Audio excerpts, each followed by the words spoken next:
Good morning, good afternoon, good evening, good night. Popote pale team Safeguard mko, asanteni sana. Karibuni katika hii video, a quick video ya siku ya leo. Na ningependa tu tuongelelee kuhusu huyu Mama Brayo. Why? Mama Brayo, why? Najua hii issue ya bwana yako Pastor Johannes Makao imekusumbua sana, imekuletea aibu. Wewe mwenyewe imeexpose your weaknesses za kukua na bwana yako for quite some times, and is sadly a very wrong thing. But hii idea ya unajaribu kushurutisha Christopher akubali something that he's clearly saying hakufanya, it's not the right thing. I think ni vizuri you guys get to find out how to resolve this issue, especially between wewe na bwana yako na of course na watoto wenyu. Na definitely I think hapa it goes deeper than that because mko na kanisa kubwa sana. So wewe ndio of course mama ambaye amesimamia kanisa kwa wamama, na of course wewe ndio bibi ya mchungaji. So ni critical muangalie na mchunge na msort hii issue, especially muhakisha kwamba kondoo hazitasambaratika because of what is happening. However, in all that, sio vizuri ujaribu kusema Christopher akuje kwa set hapa kwa studio za Eastern TV umforce, umshurutishe. Tumeona hii mambo na Mama Esther vile alikuwa anafanyia huyu Dan mfanyakazi wao. Sasa huyu sio mfanyakazi, huyu ni kama your nephew, because ni nephew definitely ya bwanako. He's a son of your husband elder sister. But amekuja hapo na clearly amesema ya kwamba yeye na Kamamu hawajawahi kuwa na uhusiano wa kimapenzi. So categorically from the first time alianza kuongea alikataa na alisema hakuna kitu kama hiyo. And I think it's wrong wewe kujaribu to engineer from every angle, vile utajaribu kumtrap na kumsurutisha aseme ya kwamba mimba ni yake. Unaenda to a point ya kusema I think unajua jina ya your uncle vile iko, vile mambo imeharibika, mambo ya kanisa. You cannot put a blame on this lad. Amekwambia wakati huo. Another thing mimi ningependa kusema, Christopher, I don't think he has any reason to lie or any worry, because first and foremost wakati hiyo yeye alikuwa huko kwako, alikuwa single. So wakati akiwa single, ingekuwa ni shida yeye kulala na Kamam. Alikuwa single, angeweza kulala na Kamam hata na msichana mwingine anywhere. So hiyo haikuwa shida. So hakuna reason ya yeye kuongea uongo. Okay, anaweza kuwa probably ako na wasiwasi ya vile sasa amesikia Kamamu alipata mimba na ako na mtoto wa miaka 2 na sasa ako na familia yake, of course ameoa. Kwa hivyo hiyo inaweza kuwa ni shida kidogo. However, I do not think bado ingekuwa ni shida ya yeye kusema hivyo, kwa sababu hata kama alizaa huyu mtoto na Kamamu hakumwambia, then it's not a big issue. Bibi yake ata understand, because wanawake wanaweza kupata mimba na kama mlikuwa na affair, one night stand, whatever it is, a 2-week thing, 1 year, muachane kama hivyo. Sasa vile huyu Christopher alitoka huko kwenyu about 2 years ago. Kama Kamama hakumwambia alishika mimba na yeye akatoka na akaenda na hawajawahi jua, atajuaje yeye ni baba? Hawezi jua. So the guy is very innocent. Hata kama mimba ni yake, ya Kamamu ni yake, the guy is good, so he does not have really any reason to fear or to worry. Kama ajua walikuwa wanalala pamoja na walikuwa na uhusiano, then is not a problem. Angesema. Lakini jamaa has continued to say mimi kima Christopher atakuwa wahi kuwa na uhusiano. So of course mimi one thing nimepick pale na Mama Brayo. Mama Brayo of course anajaribu sana. Unataka sana, na I understand where you are coming from. Unataka sana hii mimba ikuwe ni ya Christopher. Mtoto David akuwe ni mtoto wa Christopher, because unataka bwana wako aondolewe hapo. Unataka bwana wako jina yake isafishwe kwa sababu of course ya who he is and what he is. He is a pastor. He has a big church. Mulisema I think iko na over 500 people. That's a big church. So of course kuna aibu kubwa sana. Kuna chances za kanisa kuanza kusambaratika because hizi tabia chafu. How you guys then can even go and support people. There's all sort of things. But I do not think the way you are forcing this issue to Christopher is the right way. Ni afadhali ukweli iko. So Christopher amekataa, na mimi I do not have any reason kumdoubt. I cannot be 100% sure anaongea ukweli, because if I was the one interviewing hapo, ningetumia a better way kuliko vile wewe uliingia. I would have come with a different angle ya kwanza Christopher asijue ya kwamba Kamama akona mtoto. Kwanza ujaribu kuchukua extract, did they have a relationship, were they intimate, kabla ya jue yeye akona na mtoto. Lakini straight away vile ulienda ukasema ashazaa mtoto na mtoto ni miaka kamili. Kama Christopher alikuwa na uhusiano, alipiga 1+1 kwa kichwa chake, akaona huyo mtoto anaweza kuwa ni wangu, kwa sababu hata mimi tulikuwa tunafanya mapenzi.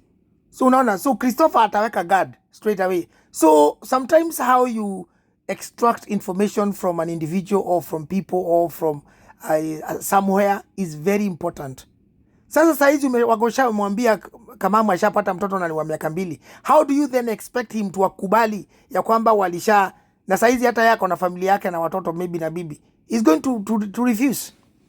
So hapo hukutumia strategy mzuri, but nonetheless jamaa amekataa na amekataa. Sasa hii idea ya una engineer story, unajaribu kusukuma kubali eti bwana yako ni nini, it's not the right thing to do.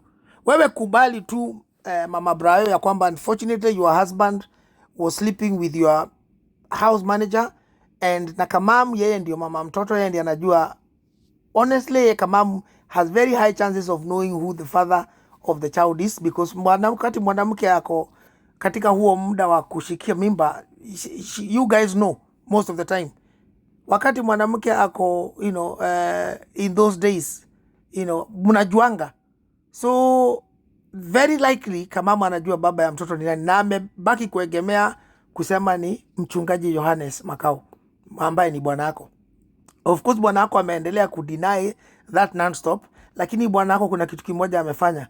Bwana yako amekataa mambo ya DNA. Kama mimba sio yake, bwana anakataa DNA.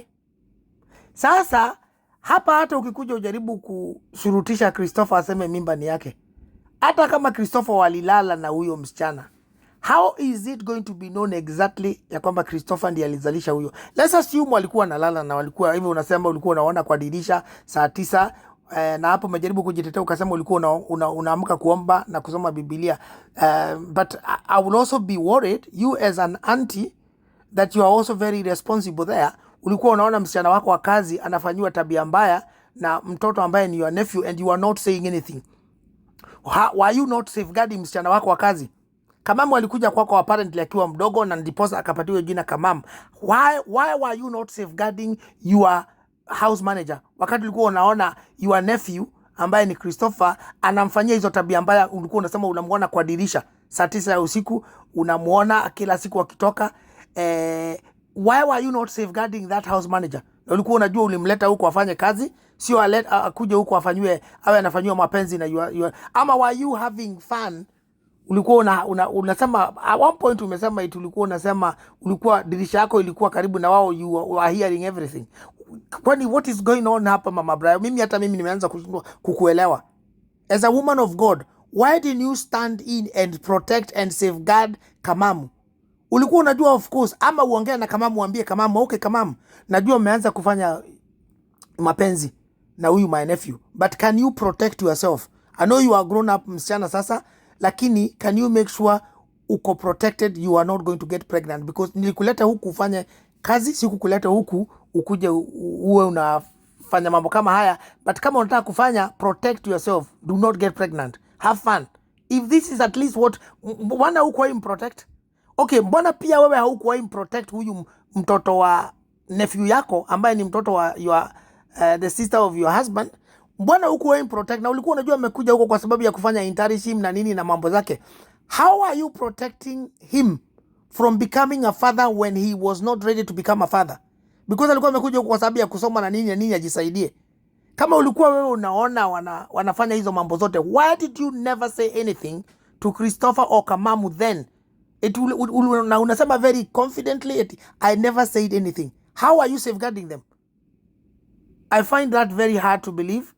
And if that is actually what was happening, then I find you a very irresponsible auntie and of course a mother that does not care about young people and how to protect, because hukusema kitu, hujasema uliwaongelesha, hujasema uliwaambia wajiprotect, hujasema uliwaambia sikuwaleta huku, wewe umekuja huku kusoma na wewe umekuja huku kufanya kazi, amkuja huku kufanya sex.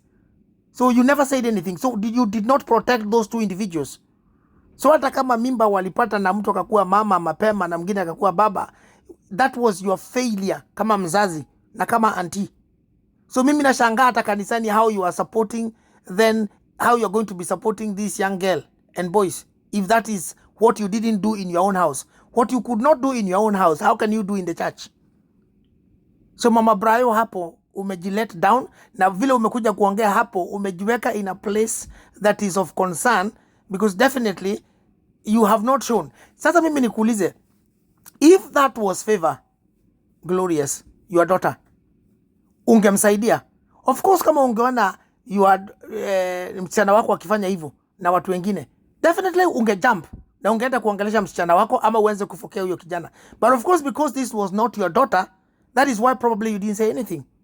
Kwa sababu huyu alikuwa ni your nephew, that is probably why you didn't say anything. So mimi niko na shangaa, kama ni watoto hao wako watatu Brayo na kina Favor, ungekuwa different, ungeact differently. So hapa kuna irresponsibility ambayo Mama Brayo uko nayo, and honestly it's not the right thing.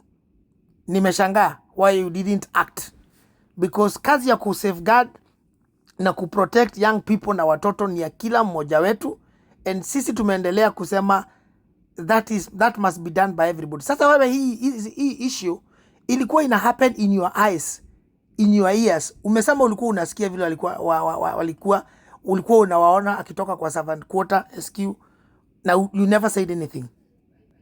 So mimi Mama Brayo, the easiest way of finding who is baba ya David ni nani alizalisha Kamum. Sio kuja kusurutisha Christopher hapa, sio kuongeongea na bwana wako, sio kushinda hapa kwa Samaritan kwa set ukijaribu kutafuta who is the father. The easiest way out is what Samaritan aliuliza mchungaji, kwa sababu Kamum ameendelea kusema mtoto ni wa mchungaji, na amepatiana story na history ambaka vile walitafuta jina David, wakasema majina ya watoto wako wote watatu sio Biblia, all that, mpaka vile walikuwa nasema watafanya kuwa pamoja na all that, na vile walipanga mpaka vile Kamum atatoka kwa kazi na vile atajifanya asijui ni mdhaifu ndio afukuzwe. Hizo zote the story is adding up ya vile Kamum na your husband walikuwa napanga. Could this be a lie? Likely.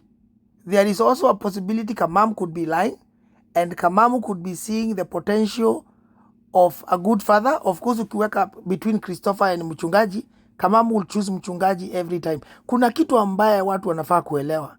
Wachungaji, they don't need to be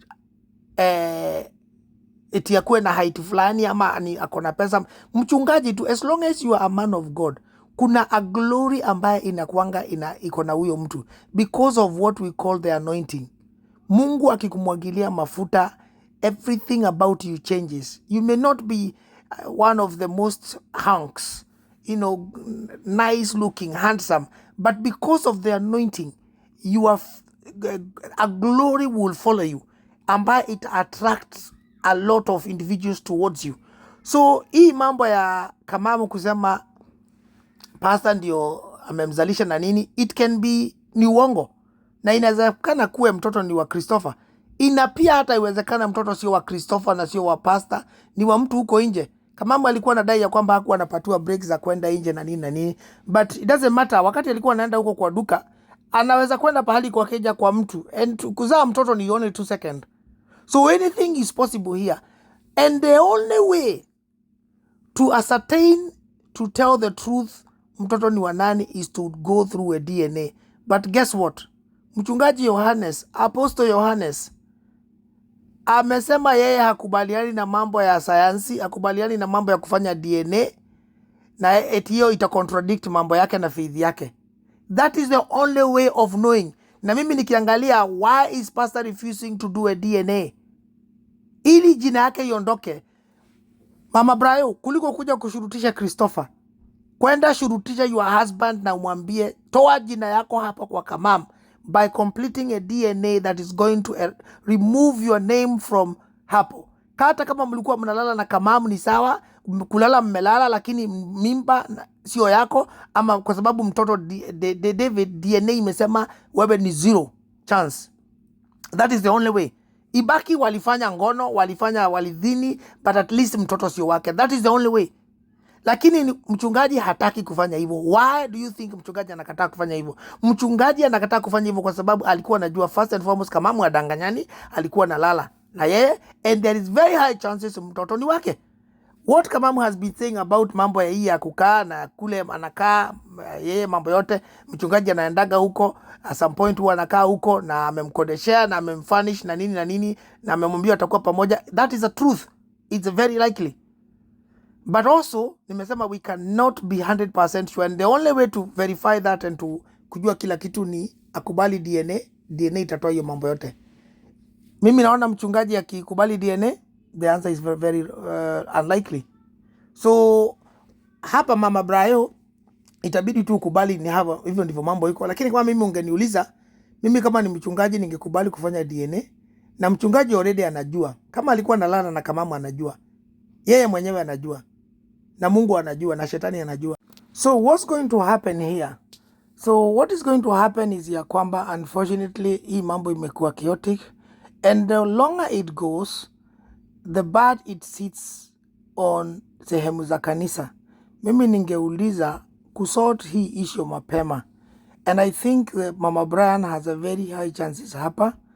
Hata kama unataka kutengeneza hii ndoa haraka namna gani, the best and the easiest way ni kuambia mchungaji akubali DNA. As simple as that. Mchungaji akikubali DNA, atolewe hapo. Akitolewa hapo kama mtoto sio wake, then Christopher ambiwe afanye DNA. Sababu saizi Mama Brian, Christopher has nothing to worry about. The only thing amekuja hapo na amekataa kila kitu because he, as a man, he also has to protect his own family. Akona bibi na watoto saizi, therefore he cannot be incriminated katika hii mambo, na that's why amekataa. But yeye hana shida kwa sababu yeye wakati huo alikuwa single na hakuwa anajua.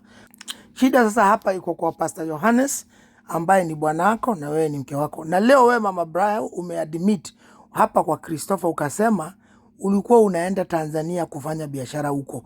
So what Kamum was actually saying is true. Ya kwamba kuna wakati ulikuwa unaenda for days, for weeks, unaacha bwana wako huko na Kamum ndiye alikuwa anafanya hizo mambo zote. So hata wakati mlikuja kwa set na Kamum, again ulimsurutisha Kamum sana kusema alikuwa anaongea uongo, but unaenda tu ukiongea vitu zingine ambazo definitely zinaoneshana ya kwamba Kamum kind of alikuwa anaongea some truth. Hatuwezi kusema yeye pia ni very clean because hata yeye alikuwa ni dirty na anafanya mambo ambayo alikuwa hafai kufanya. But sasa vile leo umesema ulikuwa unaenda Tanzania, it is truth. So kuna some truth what Kamum was saying. So actually wewe pia kind of Pastor Johannes nianze kupatiwa hizi services na your house manager. Wewe kind of ulikuwa umeneglect ndoa yako kiasi. And I know watu kwa mtandao wamekuwa kikulilia na wakisema wewe ndio umefanywa madhambi, but pia ni lazima tuwe tunaangalia kwa sababu unasemanga there are 3 sides of the coin in any given story. Kuna side ya mchungaji, kuna side yako na kuna ukweli. Ukweli ni ya kwamba wewe kind of pia ulikuwa una neglect your duties. Unazidirect kwa house manager. I don't know kama ulikuwa na feel wewe unalipa house manager pesa zako, na pesa zako ni lazima basi house manager afanye kazi, including kupelekea bwana wako maji kwa bafu. Ulikuja ukasema eti kuna shower sijui ni nini, all those things. Eti hajawahi muoshea boxer. Nani alikuwa anaosha boxer kama ulikuwa unakaa wiki tu kama huiko? Anyway, let's not go to that story, but I think Mama Brian, mimi ningekuambia endelea kufanya maombi, but the easiest way of solving this issue sio kutafuta who was sleeping with Kamum, is to actually tell your husband to accept that we are in a digital era, na the only way kujiondoa ndani ya hii incrimination is kufanya DNA so that the name iondolewe hapo ya kwamba yeye sio baba ya mtoto David, na zaidi ya yote so that the church can start to have faith in him again. Saizi akianza kuogopa mambo ya eti yao julikane, eventually hii mambo itatokea tu. At some point mambo itatokea tu, because either way there's other ways of finding DNAs, you know. Ama hata yeye mwenyewe dakika mwisho akikataa kuanza kusaidia huyo mtoto, anaweza kushurutishwa, you know. He can be forced to support that child, na the only way atasema mimi siwezi kusupport huyo mtoto, sio wangu, atakuwa then made to do a DNA by force, aseme huyo mtoto sio wake, because of course kuna ukweli, because Kamum was living there, so she could not be crazy. Anyway, ni hayo tu, but I think hii video ya leo imeonyeshana kwamba ni vizuri sana tuwe tunaangalia mambo from every angle.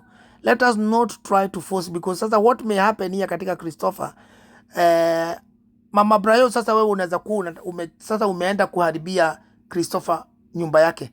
Of course kama sasa Christopher akona bibi na watoto, bibi yake sasa akiona hii video, of course she is not going to be happy. She's not going, manake inawezekana hii ni kitu ambaye Christopher hajawahi hata ambia bibi yake. So it may start to bring problem kwa Christopher, kwa nyumba ya Christopher. For what? Sasa wewe kwako already your house is in disarray. Your house iko na issues. Hii issues zimeenda toka kwako mpaka zimeenda kwa kina Kamum, ziko kanisani. Sasa why are we trying to break another family here? Kama Christopher already ako na familia yake, we need to protect that family. So kama Christopher amesema yeye hajawahi kuwa na kitu kama hiyo, aache kushurutishwa.